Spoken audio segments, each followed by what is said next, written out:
All right, Danny, whenever you're ready, just go for it. Sounds good. All right, let me screen share. Let's see. Awesome. And there are students there with you, or are we recording this for them to see later? I forget what you told me. No, they're right here. We got a classroom full of students. Awesome. Cool. Hi, everyone. They're working on their watercolors right now and watching you. That's a fun assignment. I bombed that one, man. That was when Brandis like took me into the side room and was like, "What are you doing?"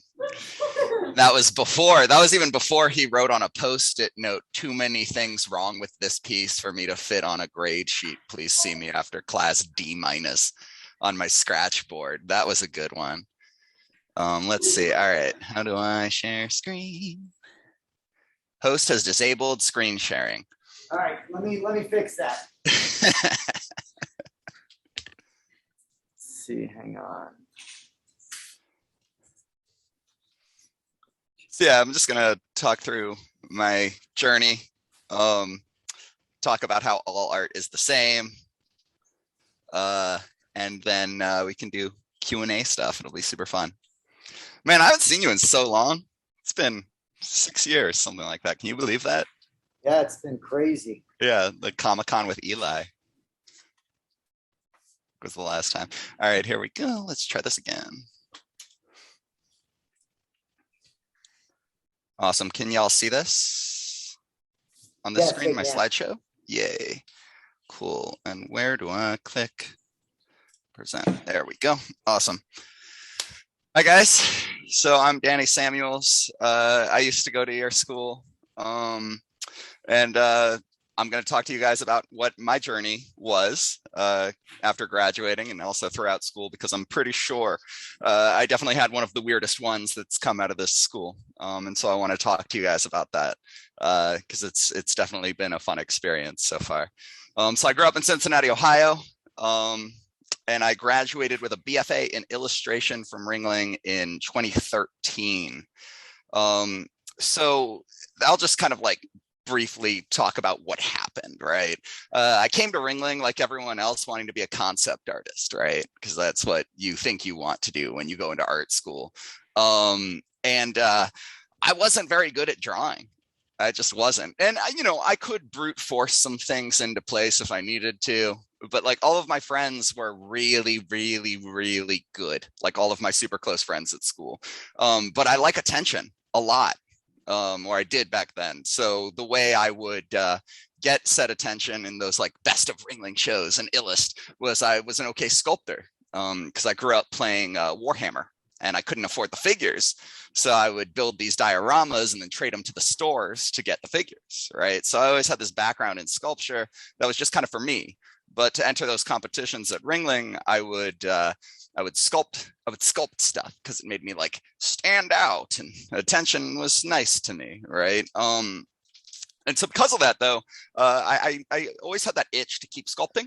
And so for every illustration assignment, I would end up doing a sculpture on the side as well, which was way too much work. And I don't recommend. And then later on, and I'm sure Caleb can attest to this, I ended up doing sculptures for a lot of my assignments. I had this awesome teacher kind of just sit me down and was like, "Why are you drawing? You're good at sculpting. You should probably do that." Right. And that was Mike Hodges, who I think retired. I don't think any of you guys have had. So I ended up moving into sculpture. I would, set up a scene. I'd sculpt a puppet. And then I'd photograph that for illustration. Even in like digital illustration, I would use the techniques that, my professor was trying to show me. And I would do it on top of a sculpture as a base, right? So junior year, Laika opened up a internship. They did the movie like Box Trolls, Coraline. And I ended up becoming one of their first interns. And they kind of trained me throughout school. And I ended up kind of falling into the stop motion industry. So for my thesis, I built out a whole portfolio of all of the different parts of sculpture I might be missing to kind of hit the film industry, right? And I was fortunate enough to end up back at Laika for an internship again on Box Trolls to finish out that movie. And then I moved to LA to try to cut my teeth there. I worked on shows like Robot Chicken, I worked on commercials for Mattel, Disney Toon, Farmers Insurance. And then, LA was an absolute grind, and I had a dry spell of work for a second. So I moved to Orlando, Florida, to try something different. I wanted to try a different form of sculpture. So I worked on giant stuff. I actually got picked up at Disney as a scenic painter, so painting all of their big murals. Then I was able to use a lot of what I learned at Ringling on the illustration side to paint these giant murals and stuff. And then I made a bad joke to someone I didn't realize was super high up, and they thought I was funny. So they ended up recruiting me into Imagineering. So I basically got kidnapped for a year doing sculptural research and development for Avatar World. Like, how do we make these plants glow? And, how do we attach them so that they're up to code and all that sort of stuff. So that was fun. But then I went back to Laika for about a year and a half, and I worked on Missing Link. And I'll show you all of this work in a second. I'm just giving you the brief bullet points of what happened. Then they were about to lay everyone off, so I bailed and I went into, I moved out to Seattle. I just moved into the tabletop game industry where I started working for Privateer Press. And I ended up actually, initially I was working traditionally making these giant displays, but I ended up becoming their art director for their game line. Riot Quest, they do a game called War Machine and Hordes. They have a bunch of different games, but I became their art director and also one of their ZBrush sculptors. So I taught myself ZBrush there. And I do a bunch of gallery work still. And now, and Caleb can attest to this as well, I've wanted to be a professor for a very long time now. So I've been luckily teaching for the last 4 years as well at DigiPen Institute of Technology. And now I've helped start a new company called Transatlantis Games, where I'm the creative director. So we'll kind of go over, and we'll take more questions about that journey and how that happened throughout, this talk. But I just kind of want to explain something about art in general. So you might be thinking, hey, why did you go to Ringling and study 2D art if you ended up being a sculptor? And my rebuttal / hot take to you is all art's the same. It really, really is. I use all of my lessons from Ringling every single day. If I'm doing traditional sculpture, if I'm doing 2D, if I'm doing ZBrush, right? And I think that one of the reasons I understand the theory of art principles so well is because I started as a sculptor. Right? Because if you sculpt it, you truly understand it, right? Let's say you're sculpting a character. You retain the ins and outs of your character, right? How it moves, where its weight is, how it would look from different angles, right? Your character turnaround is right in front of you, and you had to build out its muscles, muscle by muscle. You're going to understand its anatomy, right? That's why we talk about sculpting écorchés. I learned anatomy through sculpting écorchés traditionally, right? Instead of just drawing the muscle, you actually had to make it, right? Like I had to stretch the sternocleidomastoid like from here to here, right? And I'm going to remember that. So again, though, this is the biggest thing that I took away from Ringling, right? Everything's the same. Everything breaks down into hierarchy, right? Where does the eye look? What are you trying to sell? Where in the world is this? Does its form follow function, right? These are questions that we have to ask about every single thing we do. And that's something that they hammer into you at Ringling. So I think that that's the biggest thing I took from the school is their holistic approach to design, right? But it took me a while to realize that. It took me until like senior year and out of school to be like, oh crap, like all of the stuff I learned in my illustration class, I can apply to graphic design. I can apply to 3D modeling for video games. I can apply to 3D modeling for 3D print, right? Set design, scenic painting, illustration, all of that stuff. I use the same exact thought process every single time I approach a piece. So I don't want to talk about art anymore. I want to show you guys art because that's cooler. But I'm going to just kind of go through what my career has been as a sculptor and where sculpture can be used. So, animation maquettes, rapid concept sculpts, stop motion puppets, collectibles, blah, blah, blah, blah, blah. And so we'll show you. So this would be an example of a maquette, right? It's a design sculpt. This is something I did for a Frankenstein piece. And it's just a rapid, quick clay sculpt to get the idea of the character, right? Something I've been very into recently is concept art. It's funny enough that I went to Ringling to want to be a concept artist, and now I'm doing a bunch of it, but I'm doing it in 3D, right? I'll bash together parts I find from the internet in like 5 minutes, slap a few materials on it in Keyshot, and then boom, do you get the idea of what this motorcycle is supposed to be? Sweet. I can show the client it from all angles, and I made it in 30 minutes, you know? So it's funny that I have, through sculpture, fallen back into what I initially wanted to do, right? Stop motion puppet sculpting, that's different than maquettes. That's, sculpted at an A pose, and it doesn't have the personality of the character coming across. It's made so you can cast it with an armature inside of it, right? We'll add different mouth shapes so that they can, enunciate different words, and you can have the mouth shape like fit what they're trying to say, right? That's why you see on this one, it doesn't have a mouth. It would have a little tracking dot, and you composite in the mouth. Miniatures, right? These are some miniatures I sculpted in ZBrush, right? They get printed tiny and then cast in metal. And that's a whole different animal, right? What will cast, what can be molded, what can be cut apart, right? But all through all of this, I'm thinking about the exact same stuff. What is the first thing I want my eye to look at? What's the second thing? What's the third thing, and how am I going to go about doing that? What's the story I'm trying to tell here? Where does this character live, right? Here's another one. Look at the little war bunny. This has actually become my leave behind. I took like 300 of these little metal castings, and so whenever I like give out a business card, I give out a tiny little metal bunny too. It works great. So again, miniature work, right? How does it key? I have to think about where it's being produced, right? But again, all at the same time, I'm thinking about everything that Ringling taught me, right? How to compose. This is some work I did for Marvel's new board game. And this was while I was learning. Like, I literally had to train myself on ZBrush while doing this assignment for the company, which was terrifying, because licensing work is terrifying. Is they're like over your head, cracking the whip, making sure it's on look.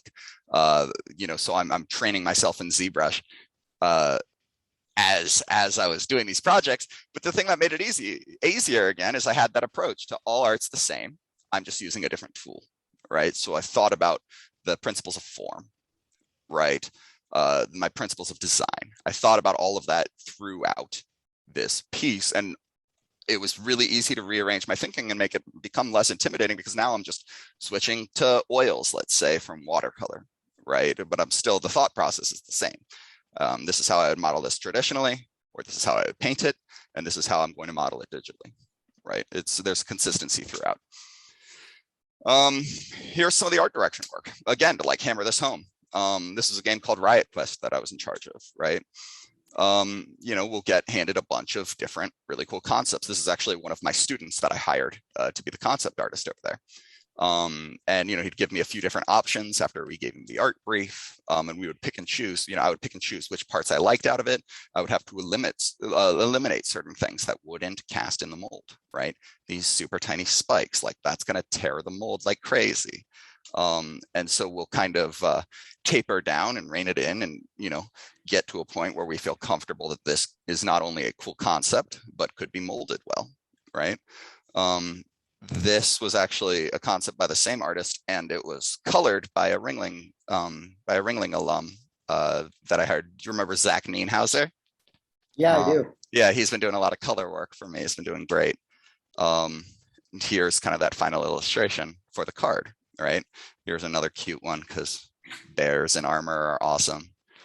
His name is Bumbles. And here's the illustration for it, and then here's the final miniature, right? Again, miniatures and sculpture are used a ton in live action quietly still, right? Like anything by Chris Nolan has a ton of miniatures in it. And the Batmobile that you see here is actually, they had the full scale one, but they had a miniature RC one as well from a ton of the major stunts. And stop motion, that's really where my career started. And it's not where it's ended. It's really it's been very split in half, my career in the 8 years that I've been working, right? But stop motion was very much the front end of it, and it's still one of my first loves, right? This was some work I was able to do on Missing Link, which is a terrible movie, but somehow it won the Golden Globe, so that was cool. But here's a dodo bird. Here's some taxidermy. All of this was super fun because we had to think about what material will work for this? Like, how do I cast something like an octopus that's rubbery enough that I can compress it inside of this clear form so that it looks like it's squishing up against it? That's the fun stuff for me, right? Anything like metal, this had a light in it that had to work, that got up to 500 degrees. So how do we make that, right? Well, we had to make it out of actual metal. An elk, this is actually the process I did to do this. We need to be able to change the battery. So I soldered the entire thing out of brass. It was a nightmare. And this whole bottom unit had to be able to slide out and magnetize in so that we could change the lighting on stage. And the whole thing had to be super durable because it actually had to have a rig on it and make it swing. Another fun stop motion project I got to work on was the Adventure Time stop motion special. So this was a fun piece I did for that. Again, though, like stylistically, it's always changing, right? Like, what's my target? Is it super simple? Is the wood grain super realistic, or is it very, very stylized like Adventure Time, right? And having my background in illustration from Ringling, where we're discussing that sort of stuff all the time. What's your style target? What's your inspiration behind this? Makes hopping into any sculpture or anything with a different look to it very easy, very easy. Even though I'm doing something you would never think is related to anything you guys are being trained in, right? Shameless bump, my Instagram is Titanosaurus Rex. You should follow it because it's cool if you want to see more of my work and also my process. That's the only reason I'm really bringing this up, is you can see a lot of my thought process throughout these pieces as I go. Robot Chicken was super fun. And that was the one where I definitely used the most of my Ringling experience on a stop motion film, because the nature of that show, it's so fast, it moves so quick. I mean, I was probably at the end banging out like 7 sets a week, and we'd be handed a rough like storyboard panel, right? And we'd be like, they'd be like, go ahead, make this, but the storyboard panel was super rough, so you really had to kind of design. So my my understanding of composition, my understanding of lighting, the color, allowed me to handle all of it, right? Instead of having to just like build something, show it to the art director, then hand it to the painter. I was like, build, art director will sign off on it, then I'd paint it, because I had that well-rounded, wealth of knowledge from Ringling again. I didn't make this piece, but set design mock-ups, very useful. Directors love to see things in person, be able to like look around it, right? So we'll do a lot of foam core white box mock-ups. Show pitch work. I still try to, even though I've left the film industry, I still try to stay relevant. I'll probably do 1 to 2 gigs a year. And normally where that is on show pitches.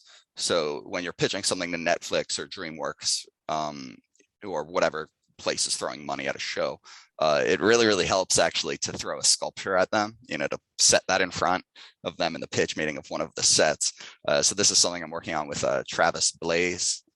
He's actually a Ringling alumni too. He's the brother of Aaron Blaze, and he's pitching a show right now. So I built this sculpture for it.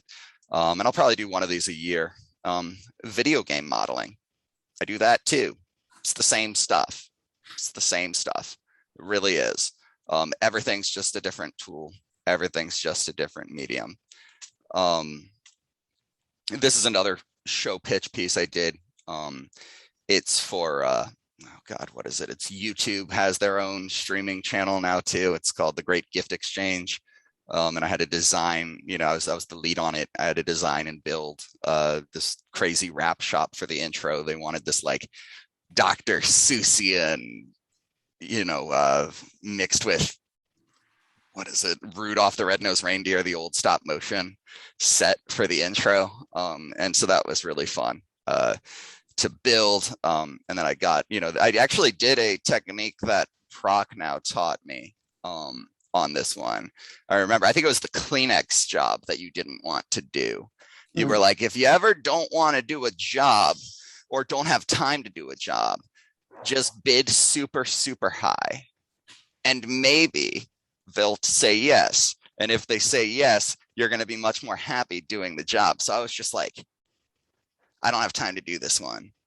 So like, can you give me like $7,000 to make this model that would take me like a weekend and a half? $7,000 and you have to fly me to LA with it. And they're like, sure. cool. Got to rearrange my entire schedule and get this thing done. I'm like, love you, Prague now. So that ended up working out really well. Here's some work from the theme park. I wanted to give you guys a little bit of nightmare fuel. This is a photo I totally shouldn't have of all of the rotting heads from Country Bear Jamboree that they shove into corners once they're like no longer okay, and they shove into that deep dark tunnel under Disney. And then this is some of the sculptural R&D work we would do for Avatar World, right? But again, all of this stuff's the same. I'm thinking over composition. I'm thinking over where in the world is it? How is the world attributing to what the final design would be, right? Hybrid animation. This is some work from some of my students. They did a short film that placed in the Rookies this year, which has practical backgrounds and 2D characters on top, right? And I've just found that it doesn't matter what the medium is. If you can make something cool that people connect with, people will go ahead and buy it. Instagram, Titanosaurus Rex. So I ended up, falling in much later into gallery work. I show at a bunch of galleries throughout the country as well, different sculptures. And a lot of my pieces actually now, and this is something I wanted to touch on with you guys, and I'm sure we'll kind of talk more about in the Q&A. A lot of my work right now is based on mental health, actually. So like this piece here was based on a poem about the Holocaust. And it's interesting. It's been an interesting change for me, right? And Caleb can attest to this. I'm very, very goofy and loud and rambunctious person. And it's kind of weird for me to do pretty serious art. But it has helped me immensely, actually, especially doing pieces about mental health. I mean, something I struggled with and had to overcome in my art career. And I'm sure a lot of artists deal with this, is I had some pretty crippling mental health stuff throughout college, right? And so something that's helped me is, again, using my training from Ringling and applying it to, my feelings about mental health, my own journey, using art as a tool. Again, we get trained to communicate through art, right? So let's communicate these concepts that I might have trouble verbalizing by making pieces about them, right? And it was immensely helpful. This is the series I'm actually working on right now. And I'm interviewing people with different mental health disorders throughout the country and making pieces about them. So this would be bipolar disorder, for example. It's called 50% of the time. And it's helped me immensely be able to communicate things, again, that I would probably have trouble with communicating with words through this art. Prop design. I do 2D also, right? But the funny thing is, a lot of my prop design work, I will block out in 3D very, very quickly. And then draw on top of, right? Work smart, not hard, and whatever works for you, right? Here would be another example of that. It's very simple stuff. Once you think of art holistically, in my opinion, all that's changing is the medium, not the theory. 2D stuff, painting. I sometimes do it. I'm not that great at it, but I can brute force it into place. Again, just using all of those basic principles that I learned at my schooling. And then here's some student work of some of my students where I teach. The same stuff, right? Even though they might be sculpting, their design sheets, their design sheets use all of those same principles, right? And then they go into the final sculpture. They're thinking about the composition in the round instead of it just being a 2D image. Every time you change the view of where you're looking, right, you need a new focal point, something new and interesting to look at. So the class of dopeness. 3D printing, right? There's just so many different uses for all of this knowledge. And again, that's kind of my end of just, here's all of the different work I can talk to you guys about. Here's all of the different random stuff I've done. And also here's why it's all the same, right? Like there's a huge breadth of different types and styles of work here, but I approach all of these exactly the same, right? It doesn't feel like I'm doing different art. It all feels the same. It's just the medium is changing, right? So that's kind of I wanted to blow through all of here's a giant dump of work and my weird journey and how I ended up falling into this stuff. And then really open it up to being able to talk with you guys. Because I think that I'll have a lot to say. All right, so I think for the next 30 minutes or so, if that's cool with you. Yeah, please. We'll do I'll interview you and then I'll open it up to the class. Please. Yeah. And I have all these up. The reason I wanted to go through these kind of quick is because I'll refer to them throughout, with the questions. Okay. So I remember specifically in my digital illustration class, because I told you the same thing that Mike Hodges told you, where you were doing some drawing and you were working on digital illustration, and I saw your sculptures and I was blown away by them, and I said, okay, let's work this in somehow. Yeah. What was it like for you? Because I mean, you obviously are skilled at a very certain type of thing, and that seems to come naturally. And what was it like being in a place where the main focus was something that quite honestly at that point was a struggle to you, where you excelled at something different that wasn't the area of focus? It was really difficult. It was really, really difficult. And I'd say around early junior year, I thought about transferring, actually. I really did, because it was a real struggle for me. I'm like, here I am paying all of this money, right, to go to this awesome school. And I'm doing it in such a different medium and in such a different way, that why am I doing this? If I'm going to just keep doing this random sculpture stuff, right? And I had a conversation with Hodges again about it, and Perez. I had two very, very, the amount of just very important to me conversations I had with both of them, they were phenomenal. And so were you. So are all of my professors. But there are a few very particular things they said to me that really helped. And again, it came down to, they both asked me a lot of questions, right? So when I switched completely over to sculpture, to doing it for all of my assignments, again, early on, it was just, I was doing it on top of everything for fun and to get attention and to get into best of and stuff like that, right? It was not something I was doing for my assignments. What ended up happening was I started doing some work for you, doing the digital stuff. And then Hodges gave me a completely open assignment. He was like, and I'll get back to the real answer to your question in a second, but Hodges gave me a fully open assignment. It was like, I just want you to do a sculpture for this, but I want you to be asking yourself, because it was junior year and he was having us do a lot of editorial illustration work, right? And when you're doing editorial, you constantly need to be asking questions, right? Like, is this reading? Is this selling what they need me to sell?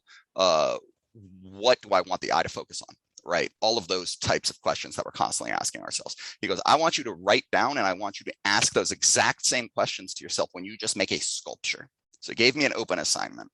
And I used all of those principles of visual hierarchy, right? Light on dark shape, high saturation, low saturation, high pattern, low pattern to lead your eye where I wanted, to tell a story through just an object. It was a house on stilts. And then he had me, and it came out really good. It was a breakthrough piece for me. And then he had me send it into Society of Illustrators, and I got in. So I won in Society of Illustrators, and he was like, see, when you thought through all of the illustration principles that we've been trying to teach you, even though it was a sculpture, it placed in SOI. So why would you want to go somewhere different when you absolutely had a direct application of the skills that we've been hammering into you into a sculpture, right? It is all the same. And that's when it really started to click for me, right? That, yeah, I'm doing something very different in terms of the medium, but I'm doing something exactly the same in terms of approach, if that makes sense. So it made it a lot easier, and it made me a lot more enthusiastic throughout school towards the end. And it also made me ask a lot more particular questions too. It really changed up my approach to asking you guys things. Instead of the how do you do this thing, it was the why do you do this thing, right? Why did you make this decision to put this figure here, right? Because if I get that question from George, let's say, and he gives me that type of theoretical answer. Now I can apply that to my digital art, my sculpture, anything, right? I stopped asking questions about what brush did you use to make this, or what was your Photoshop, brush pack. I don't give a bleep. I don't. It's cool, right? What I cared about and what I took from school was the theory, the why, and that ended up becoming extremely useful later in my career. Awesome. So, what was it like graduating and entering the workforce? Like, what was different from, say, getting assignments in the classroom and doing what the instructor wanted you to do or thought you should do, and getting feedback from real world clients and doing things that were going to be seen by others, or perhaps going to switch hands, go to another artist that might be doing the animation? So I know for a lot of people coming out of Ringling, that's actually very difficult. Especially the last one you just said, which is when they hand off a piece, because that happens all the time, where they hand something you're working on over to somebody else to work on as well. I actually found the workforce a lot easier in terms of the work I was doing than school. Right. School, I was pulling insane hours that I never recommend upon anyone. Like it put me in the hospital my senior year. I don't know if you knew that. I did not. Yes. Don't do that. So I found for me, I have a lot of trouble focusing in general.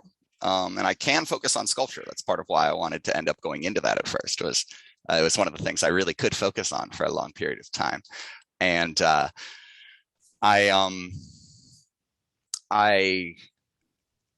I got into the industry, I found that, I was able to focus even more, right? Because I have this boss standing over me.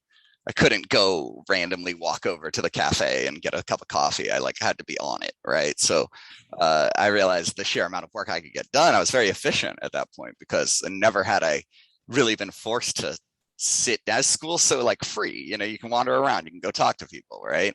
At the job, you're in your desk, you're doing the thing, right? So I found that actually to be kind of nice. And then once I clocked out, I clocked out. I'd go do personal work, I'd go practice some new technique, or I'd just go sit by the water and go fishing or something, right? It was really, really nice.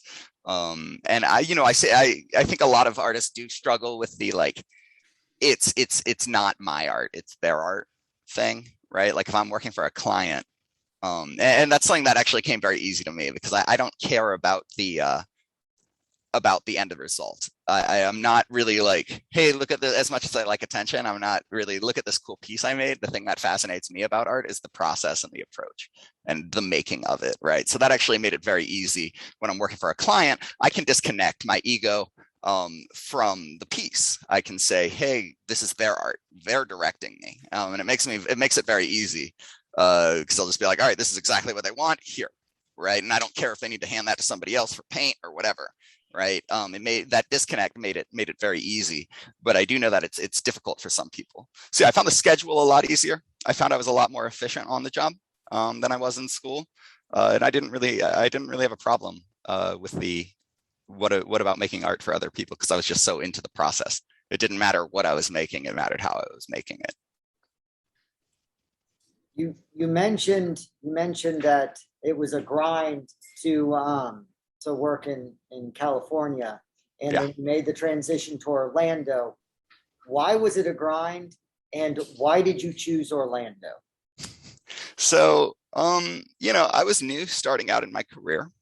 I still had a lot of maturing to do as well, both as an artist and as a person, right? So it was emotionally exhausting always having to be on, right? Always having to look for that next job.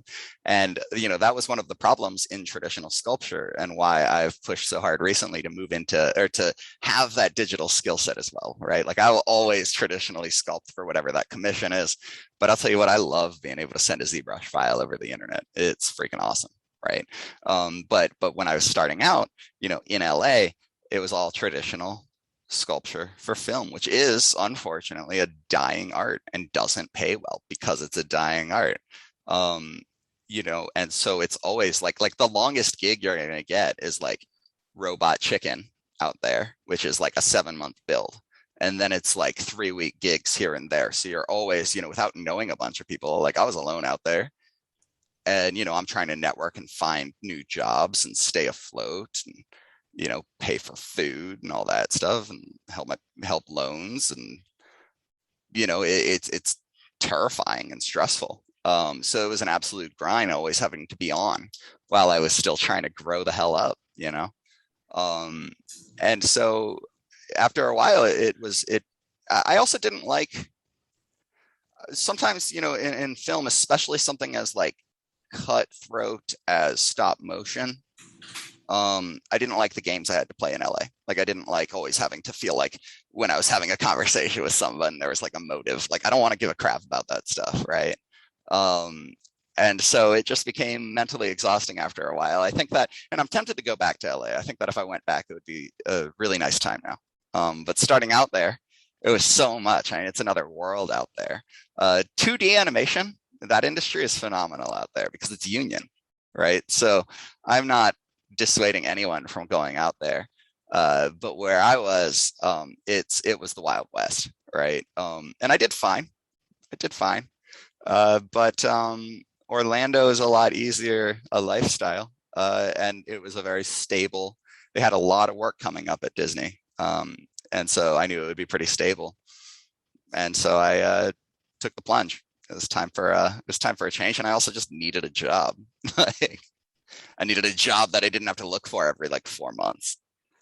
But the time in LA was really nice because it built up my resume really rapidly. I was able to like work on this commercial for 3 weeks here and put Mattel on my resume, or like, go work on something for Disney for like 2 weeks, put that on my resume.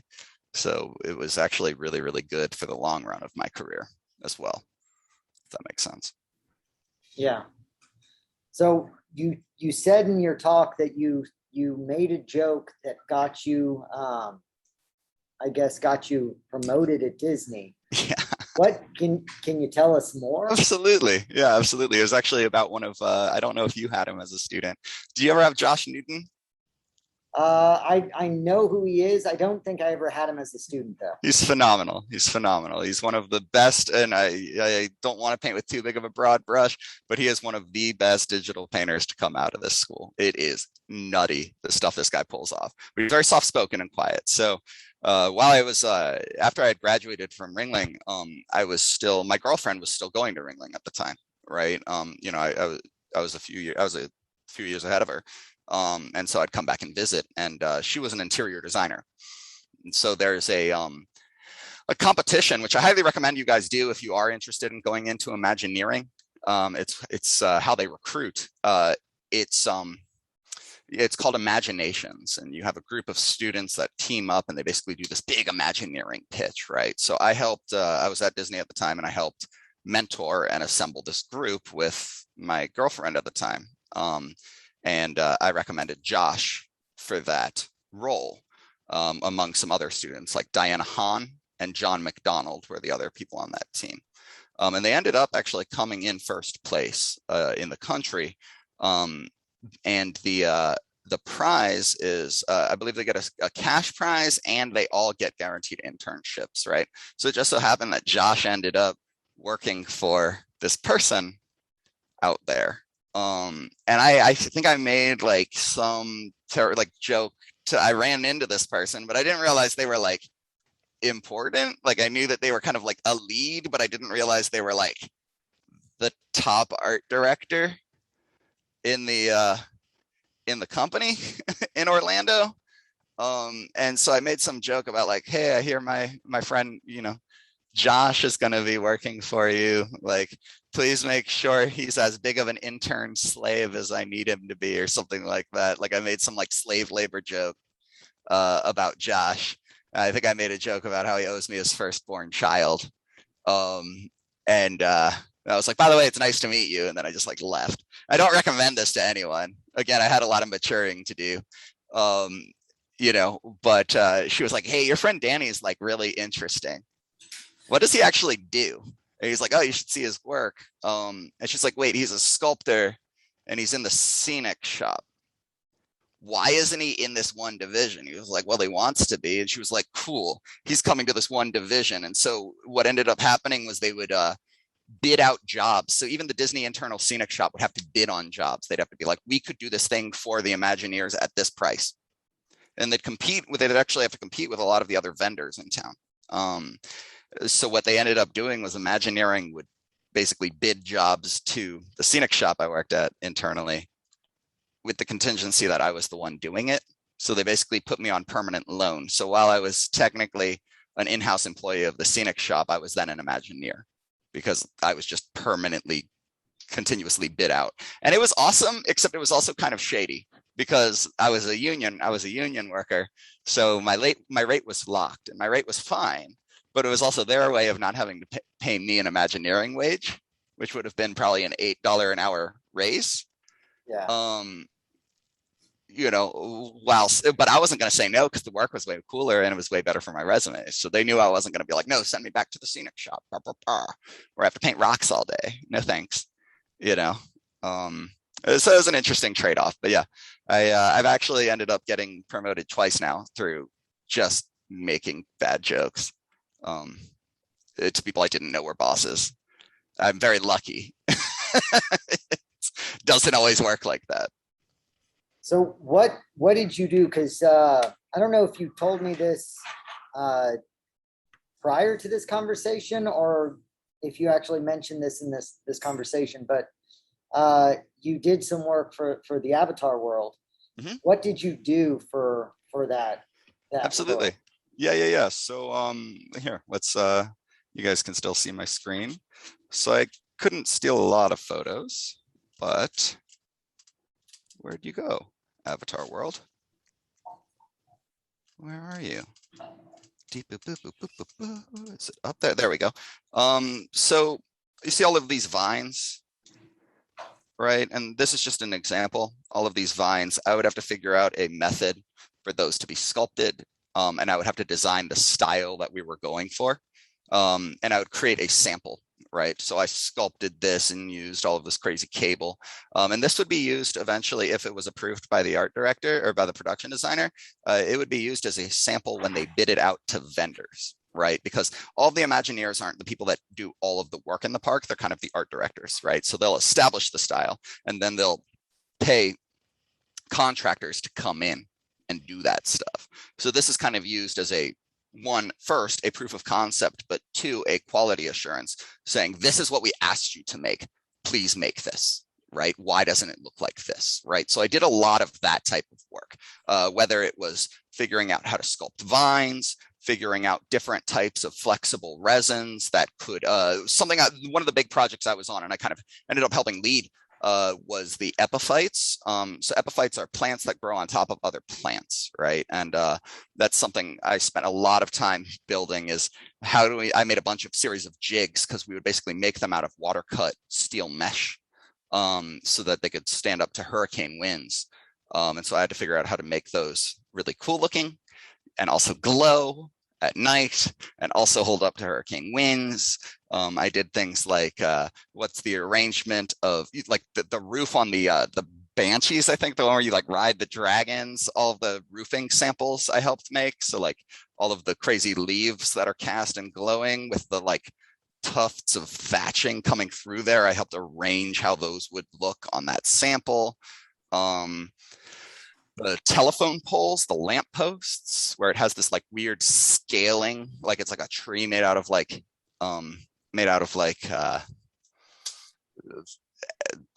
lizard scales. I did a bunch of scale samples of like, here's a bunch of different examples of how these scales could look. These are the different types of scales. Here's how they fade into each other. So I would do all of these sculpted, little panels for the art directors to see.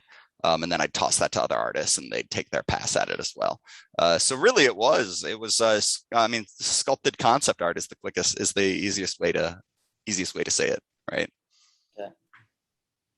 And I saw like right before I contacted you and asked if you wanted to talk to the students, I saw some Kickstarter from your company that you're running, and it seemed to be going very successfully. Like, Yeah. how did you get into that? What is I guess your job when Yeah. it comes to deciding if the company that you help found goes, I guess, through crowdfunding, and why? So yeah, that's an interesting question. Let's see. All right, let's start with how did I end up there? So I was working at Privateer Press, right? Which is the miniature company out in Seattle. And they're well established and they do cool stuff, right? And I was still just the terrain maker. I was making, my job was to design and build all of these crazy displays because it's like chess on steroids, right? Like we have these miniatures that you build and paint, and then you set up on this crazy board, right? And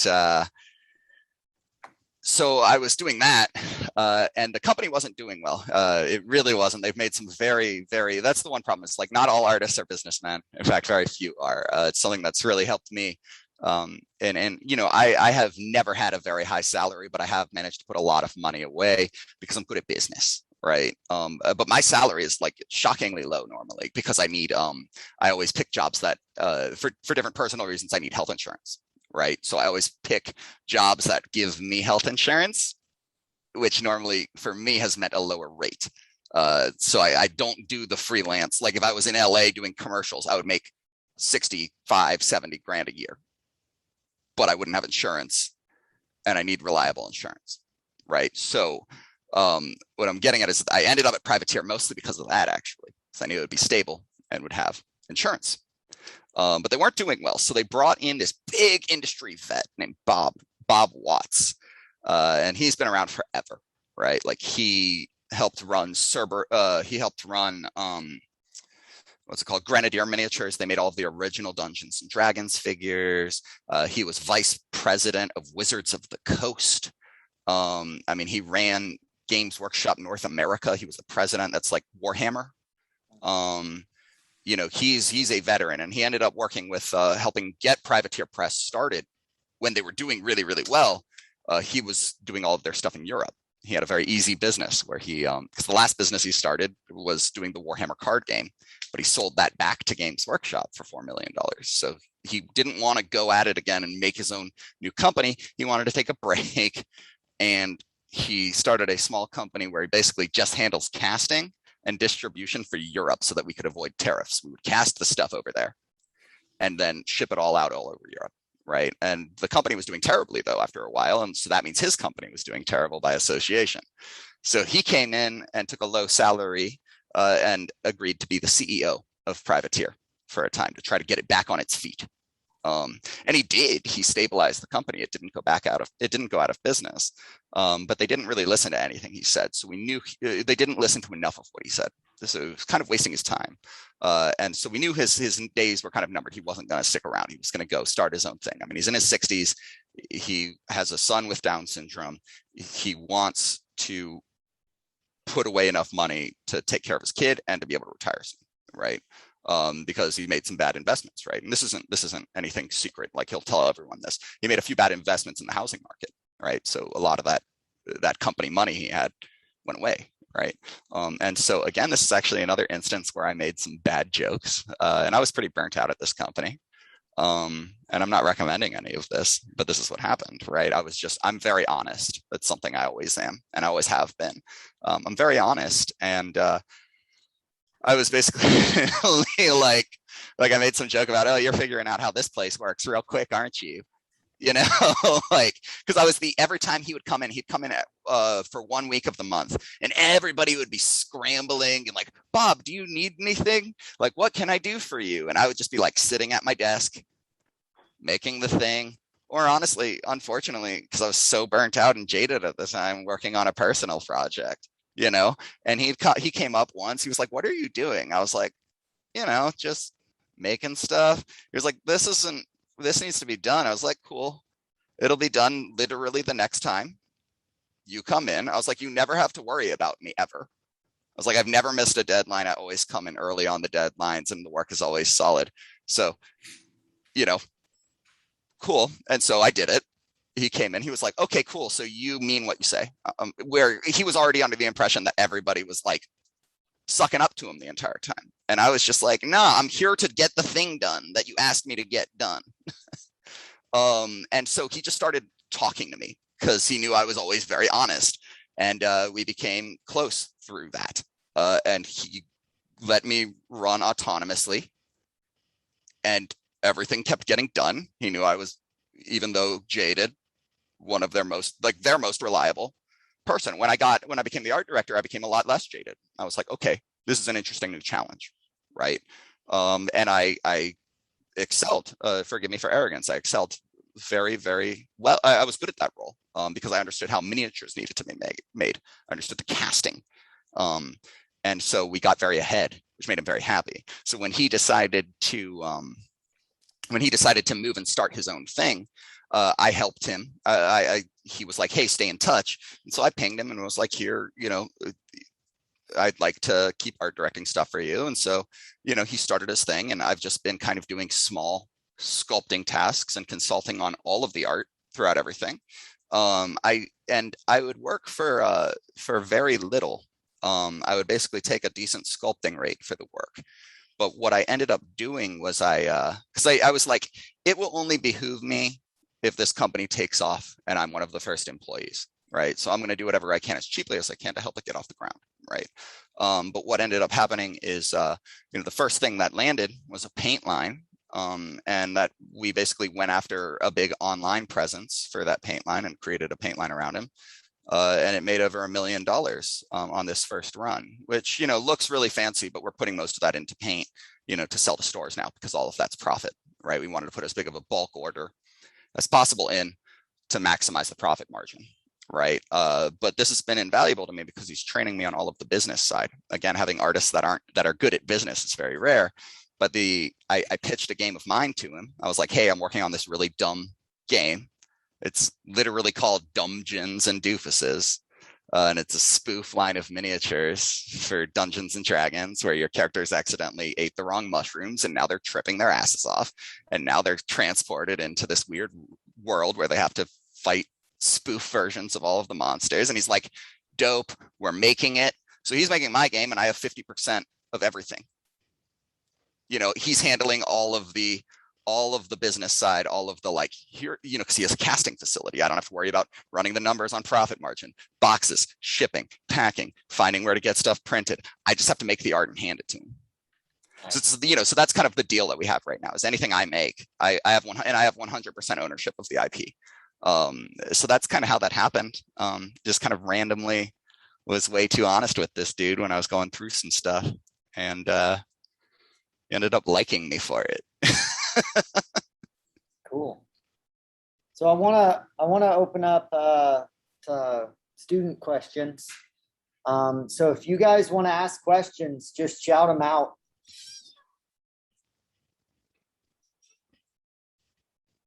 Give them a minute. You're good.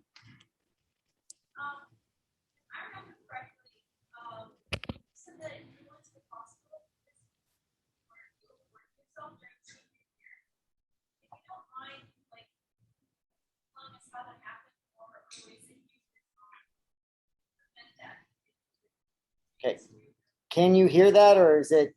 Nah, okay. Could you repeat that back? Yes. It's totally fine. So the question was, you went to the hospital senior year. Yeah. They would like to know, one, how that happened, and how could you prevent it from happening, and what would your recommendations be for the workload senior year? Yeah, it's very easy.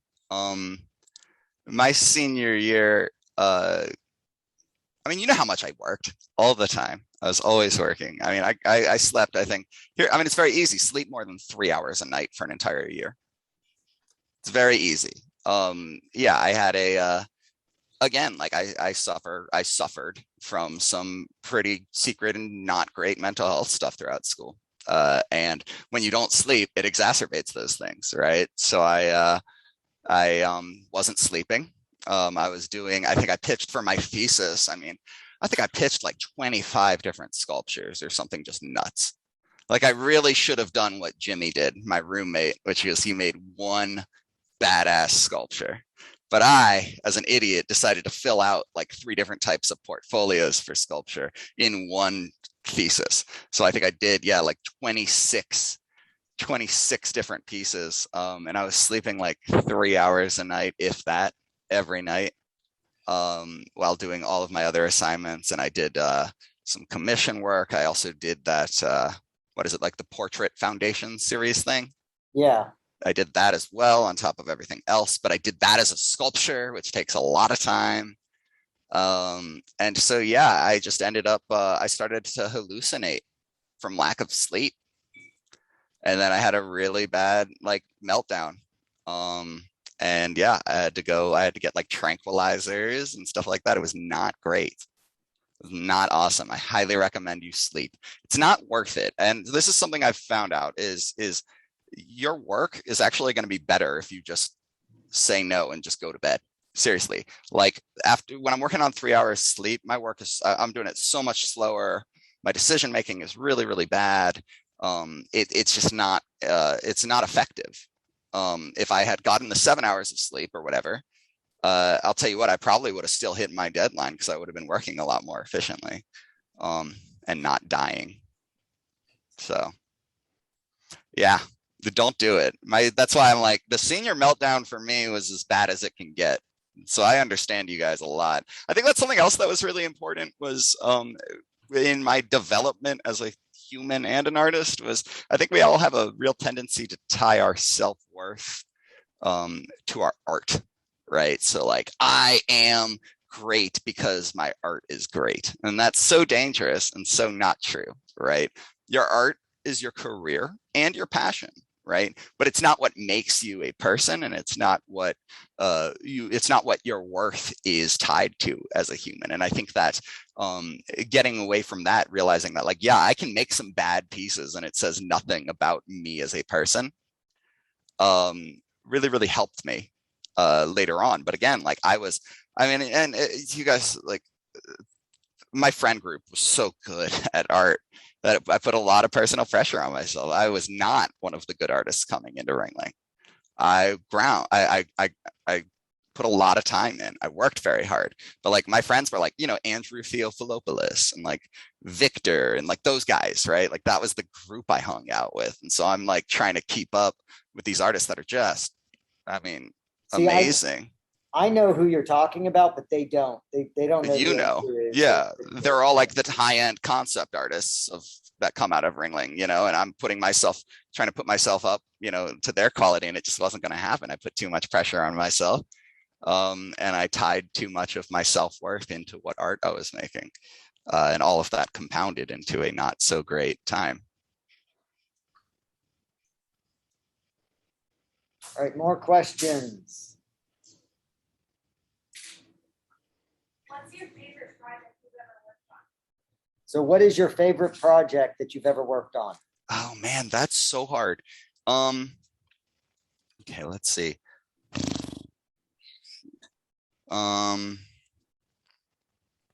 Personal project, I'm really enjoying this mental health series. It's very fulfilling.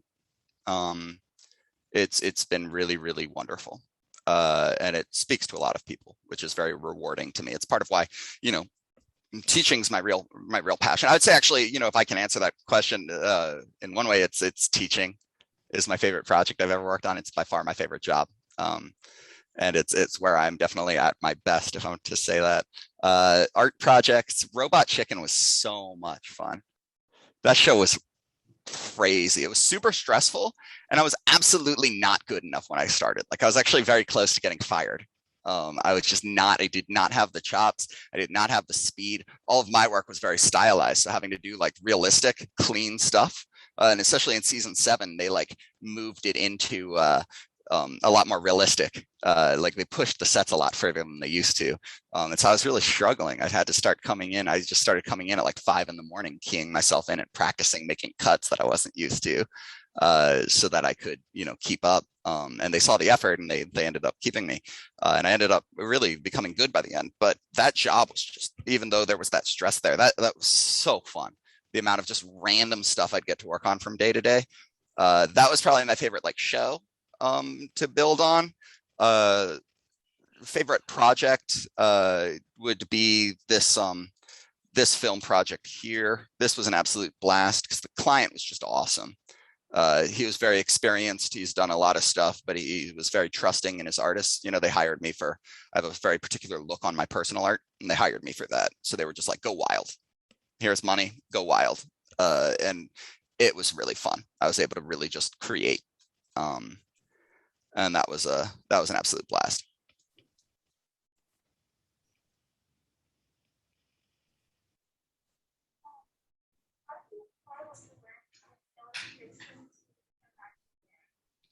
So the question was, how did you apply what you learned in illustration to Imagineering? That was actually one of the easiest ones to apply it to, right? Because again, right, we talk about when you're taught to research at Ringling, right, you're asked to figure out where in the world this thing would be, or if it's not in your world, what sections of the real world this imaginary planet might emulate, right? Is it by the ocean? Is it cold, right? So I was already always asking myself those types of questions, which made, you know, sculpting for Imagineering, that problem solving, it made sense initially, right? But the other thing is, right, we're thinking about how does someone at the park interact with this cool object, right? What do I want them to see? Does this, if it's in the queue line, do I want it to grab their attention, or do I want it to just look kind of cool but not distract from the cool shiny thing that they want to see over here, that we want them to see over here, I should say, right? So all of those principles of illustration, right? Eye trace, I think they call it there, or visual hierarchy. All of those things are extremely, extremely important. How does my eye travel throughout this composition? Because not only is your eye traveling, you are as a person, you know, you're moving through this line, you're moving through this park. So, you know, all of that problem solving when making a 2D illustration, right, is just on steroids when you're doing it for a theme park, but it's the exact same thought process. When I look at it from this angle or from here in the park, what do I want them to see first, right? And it's the same thing. Am I going to do that with saturation? Am I going to do that with just a value change? Am I going to do that with like, it's a kind of smooth rock with a vine on it that has all sorts of tiny little vines and a ton of texture on it. So that pattern, that texture is going to make it stand out to the viewer, right? What techniques am I using? What principles am I using to draw the eye where I want it? And it's the exact same stuff. It's just kind of on steroids because it turns, right?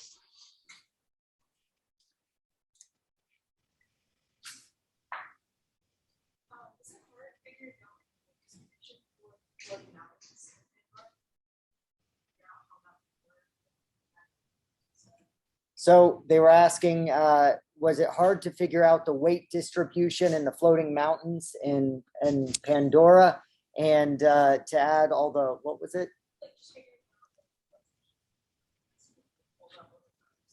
Like what textures would work best and what would hold up over time? Yeah, so I didn't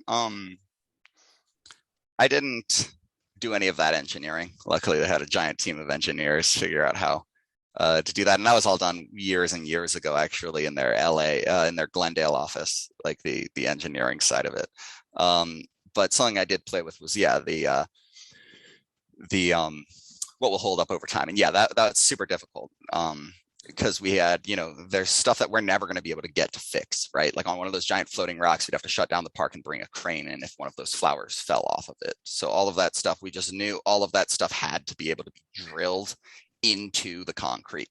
And so that's why we went with this kind of mesh method.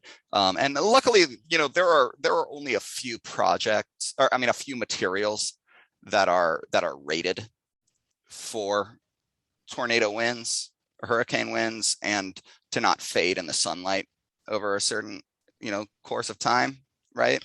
So we could kind of stick in that kind of window of materials, right? But the issue was, one of the main problem solving things was, okay, I can really only use like these, I can really only pick between like these 7 different types of materials because they're the only ones on the market that are that will hold up to the sun also, because the UVs from the sun in Florida especially are crazy, and so they fade color really, really quickly. So we only have so much to pick from, and it also has to be fire rated. It cannot melt. It has to char up, because one time they had a bunch of stuff melt at Disney, and there's like a terrible video online of like all of this like plastic ooze coming out onto the ride, and it's terrible. And so they want everything to just like flash up. So the problem solving really wasn't the what do we use, but here are my options, and what of these options can I use to make look like the thing I need it to look like, if that makes sense.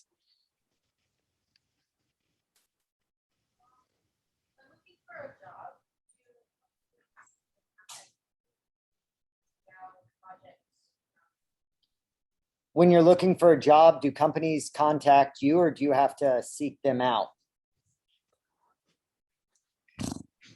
It depends. Normally they have to seek me out, normally I have to seek them out. And I think that has been that's been directly, mostly because I worked in such a niche market for so long, right? Like, there are only so many companies that particularly need traditional sculpture work, which is what I was doing on the front end of my career, where I was really looking for a lot of work. I mean, I had been in privateer and also teaching for the past, 4 years. So I really hadn't been, all I'd been looking for was freelance, right? So, but when I was starting out, yeah, I had to kind of search for all of those jobs and contact them. And I have some particular systems about how I would go about doing that were pretty effective, actually, when starting out. But yeah, I now, most of my freelance, because I have such a weird style, a particular look for my personal art, like my very personal art. It's like Laika, except even more wacky and weird, and there's no such thing as gravity, that I'll get contacted now for work. Normally by these show pitch clients, I'll get contacted for something because they'll have either found me or know someone that worked with me. So like I was actually asked, the way I got this film job right here, for example, I was asked by the company that did by Stupid Buddy Studios. They do Robot Chicken, to art direct a TV show for them that I ended up not being able to take, but this other person they were working with, this other client, was like, I need somebody that can do this visual build, right? And I just need one model, so it doesn't matter where they are. And they were like, you have to hire Danny. Like, he has exactly the style they're looking for. So they actually, even though I had turned them down on a job, they referred me to a different job. And that's kind of how that one happened. And that happens all the time. That sort of stuff.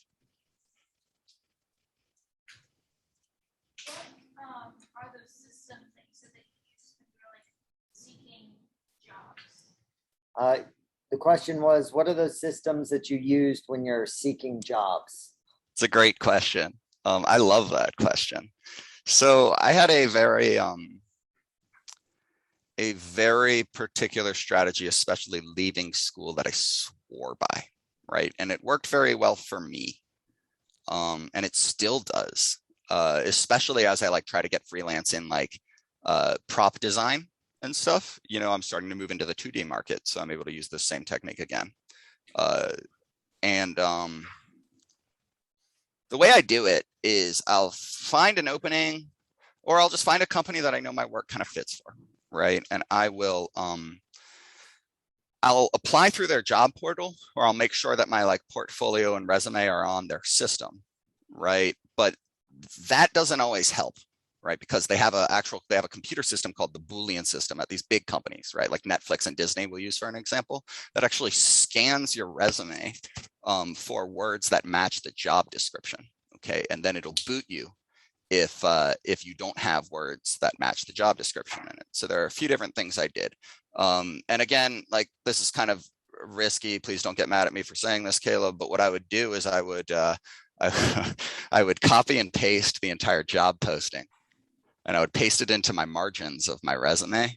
I would shrink the typeface to 0.5, and I would set the font to white, so that no matter what, I broke the Boolean system. And Caleb, you're not surprised by this at all. You've known me for 10 years, right? Like, That's so brilliant. That's brilliant. So yeah. I would break the Boolean system and I would export it as a PDF so that, like, look, if a recruiter ever asked me, they never find it, right? Because they'd have to bring it into a PDF editor and highlight everything, which is the odds they're never going to do. And if they did and they asked me about it, I'm like, sorry, I really wanted your attention. I went above and beyond. Like, what do you want from me, right? And so then what I would do is I would go on LinkedIn. Okay. And I grew up in a family of businessmen, actually. So writing, like a sales pitch was never, was something that came easy for me and helped me, right? Again, I was not the talented student that came out of Ringling. I was one of the weaker students there, but I network really well. So I ended up getting the jobs because I can talk my ass off, so what I do is I would go on LinkedIn and I would find the head of the department for the department I was applying to, or the recruiter's name, and I would guess their email, right? Because at Disney, let's say, right, it's at a big company, it's going to be first name dot last name at disney.com. At a medium-sized company, right, like I don't know, some a Laika-sized company, let's say, it's first letter combined with their last name at company.com, right? So I would guess their email. But the way, you have to be very careful with that, because if you come off aggressive, it's going to really hurt you. The way that I would do it is I would format my emails like this. And I've actually done this for students. I've tried this format. It's actually how I got Josh Newton his first job. I was like, Josh, I feel like you're just writing stuff bad. Let me try, go in the other room. I'm going to send some emails for you. So I logged onto his email and I sent emails with this format, and he got 3 hits. What it is you come in and you say, hey, I would, my name's Danny Samuels. I'm really I'm a student studying blah, blah, blah. I would love your feedback on my work. However, if you do see me as a fit for any potential positions, note, I did see this opening, perhaps. I would love to speak with you more about that as well. However, any feedback you might have for me at this point in my career is greatly appreciated. Okay. And what you did 2 things, right? One, you blew sunshine and rainbows up their butt a little bit, right? Everybody likes compliments. And it's genuine though. You're asking for their feedback, right? So they're already going to feel a little bit more invested. But also what they're going to do is they're normally going to write you back feedback. It's going to seem non-aggressive. You're not just like, hey, can I have a job? You're, hey, I would really like a job with you. Will you look at my work and tell me if I'm good enough? And if not, how do I become good enough? Okay. And what you did was you showed initiative. You showed that you're hardworking and that you're interested in feedback. Now, if let's say you don't, half the time that I would do this, they'd be like, nah, his work's good enough. We have this job for you. Cool, great. They got what I was asking. They read between the lines. But I didn't just come out and be like, hey, I want this job. Okay. But in the times that they have said, hey, we'd like to see you do more of this, I'm like, okay, cool. I got it. I would go and I would add that thing to my portfolio and I would send it back to them. And what I basically did was I tricked them into giving me an art test. Right? I showed initiative. I managed to do the thing. I showed that I listened to instruction. I showed that I nailed what they asked me to do, right? And I showed that I want it, right? And I also had a reason to follow up with them without just being annoying. Hey, is there another job available? Well, no, hey, I did that thing you asked. What do you think now? Right? And that has never not worked, really. It has almost never, I think only one time that has never not worked, like that has not worked for me. The success rate on that is huge. And I literally have given this template to students at my school too. And it works for them as well. The most important thing also is following up, right? Like I very rarely, even now, I very rarely get an email back on the first time, right? I'll wait, basically, I found the sweet spot to be like a week and 3 days. And then I'll follow up, just being like, hey, I was just following up to see if you had any feedback on my work, blah, blah, blah. The other thing I like to do is if I did apply for an opening, like let's say an internship, I would email the recruiter directly after and like follow up being like, hey, I applied for this internship. I'd like to follow up on blah, blah, blah. And normally what they'll do is they'll be like, they don't want to dig through the system. So they'll be like, oh, which portfolio was yours again? And you get to send it directly to them so that you get to avoid all of the like hoops that you have to jump through. You can get your portfolio straight to the recruiter. So those were kind of my strategies. I had some really cute leave behinds at Ringling that helped me. I cast these little coins with my name on them. And I'd give those after interviews at Ringling. I also applied to every single recruiter that came to Ringling. I applied to, because a lot of them would interview everyone. And those were actually really useful, even though I had nothing that would fit for them. I got to talk about art and practice interviewing through all of that. So it was pretty useful. Career Services got to know me very well. Charles is the man, so definitely use them. Any other questions? Nope. Well, thank you, Danny. Absolutely, my pleasure. It was great having you. Good to see you. Good luck, everyone. You're going to do awesome. All right. All right. Talk soon. Bye-bye. See ya.